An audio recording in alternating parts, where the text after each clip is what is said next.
So you're probably wondering why on earth I'm filming in my car, and I'm gonna tell you why. Hey guys, it's Ada from Worship and Strings. Did you guys know that playing with the worship band is very similar to driving? But maybe some of you guys are thinking, what on earth is this girl talking about? Well, I'm going to be totally honest. It was a revelation that I recently came up with. And if I knew this sooner, I kid you not, this would have brought so much more clarity in what I'm doing in terms of playing with the worship band as a string player. Okay, let's get right into how this is going to accelerate your growth as a worship musician. Here's exactly what we're going to do first. So the first song I'm going to use as an example is Here I Am to Worship. And this one is relatively slow, right? It's not fast at all. It's one of those more reflective and in a way submissive. With that being said, we want to match the vibe of that, right? And similar to how you're driving, we could probably compare this to driving in a neighborhood where it's requiring every driver to drive anywhere between 25 miles per hour or less. I mean, that's how it is in my area, to be honest. So with that being said, we want to follow that for this particular song of how slow the tempo is and how we should also be playing slower rhythms, slower passages. The one thing we want to keep in mind is less is more, okay? So please remember that.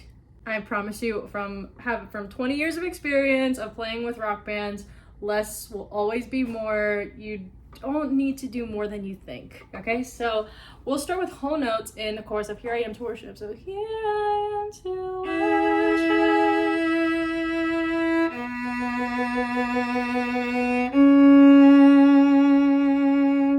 and so on and so forth. It's going to be the perfect spot to play the longest notes that you can. And then as it starts getting louder and as the drums start coming in, as the even other instruments start coming in, that's when you could actually start playing a variety of rhythms. I mean, don't expand too much just because that this is a slower song. When we go back to verse 1 again, I mean, if the band goes back to verse 1 and all of the instruments have entered, that's the part where you want to expand the number of notes and rhythms that you are going to use. So for example, for verse 1 and 2, I would go ahead and play something like this.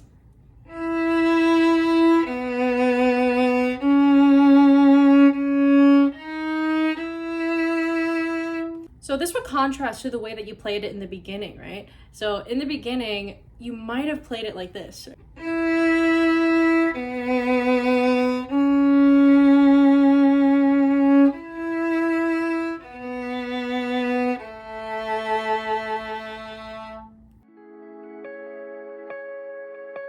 If you never drove a car before, this probably would be a little bit harder to understand. I mean, more or less, right? I mean, because it's driving, it's basically, I think, depending where you are in the world, right? But here where I am, it's pretty normal for everyone to learn how to drive, and for anyone who's healthy and a citizen,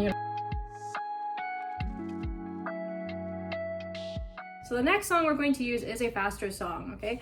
And I'm sure we might have heard it. It's been around for quite a bit, right? I would say it's one of those worship songs from the golden age of worship music. So it's been around for that long, and it's Open the Eyes of My Heart. This one is a little bit faster. I would say in my opinion, I would say it is in the medium tempo range in terms of all the ranges of worship songs that exist. So for this one, speed up the pace, right? In terms of how you're going about your accompanying rhythmic passages. What you want to do is keep following the band and where they are dynamically, where they are rhythmically and musically.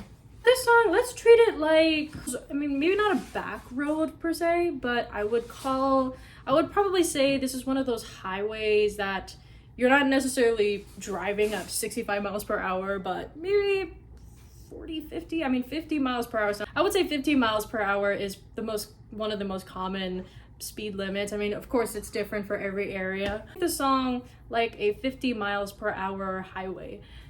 So for this one, we would do this.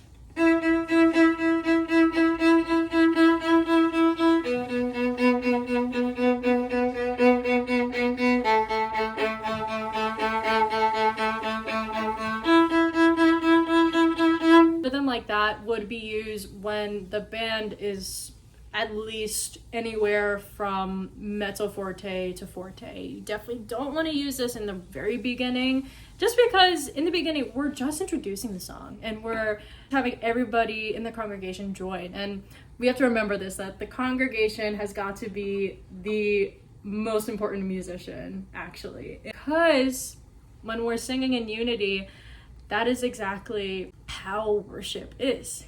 That is what we want to remember. And here we're just accompanying the band, and I'm sure you know that. And that's why you're here. You're here to learn about that more. The worship leader does not mind you playing in the beginning. I mean, you can if you want. I personally would not. But if it's something that you want to try, you could do something, you could play something like this.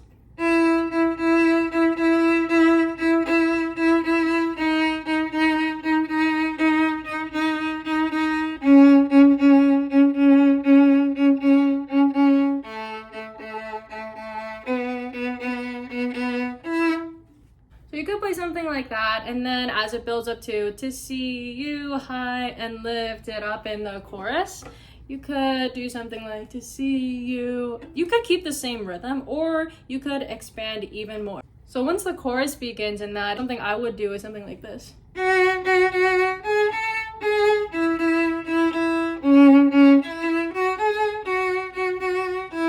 you want to keep it easy, then just play the chords, in terms of notes, you could just play the chords. And if you want, you can use the same rhythms that you did in the beginning of verse 2 and verse 1. But if you want to expand, that is absolutely fine too, just as long as it makes musical sense. In the end, that's what's going to matter. See you high and lift it up. So if you want to keep the same rhythm, it probably sound like this.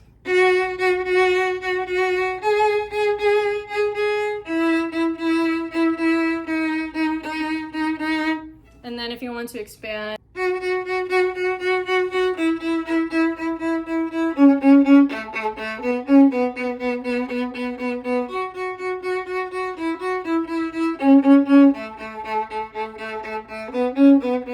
as you transition from the chorus and to the bridge, is there a bridge? Yeah, there is a bridge. Okay, there is a bridge in Open the Ears of My Heart. So when you go to the bridge and even when you go back to the chorus, you could keep the same rhythms if you want it to make it as simple as possible. You can expand if you want, but definitely be careful with this. So that's one thing that I had to remember, to not overcomplicate it. Simply keep it accompany like all of your melodies. So keep all of your melodies accompany like, so in a way that is going to enhance the sound, because definitely don't want to do more than necessary. The more that we do, and even if it might sound like we're trying to help, at least 9 times out of 10, it's not going to do more good than harm, but it would do more harm than good.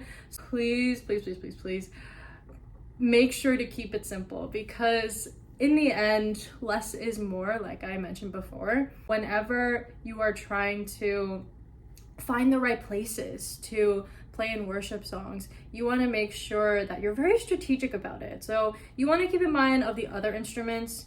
You want to keep in mind of the rhythm and notes that you're going to play. Are you going to play the actual, bass notes of the chords? Or are you going to play the 3rd or 5th of the chords that are in the worship song? So are you going to play a G sharp instead of an E, or a B natural instead of the E, which is the bass note of the E major chord? And that's something that you're going to have to figure out.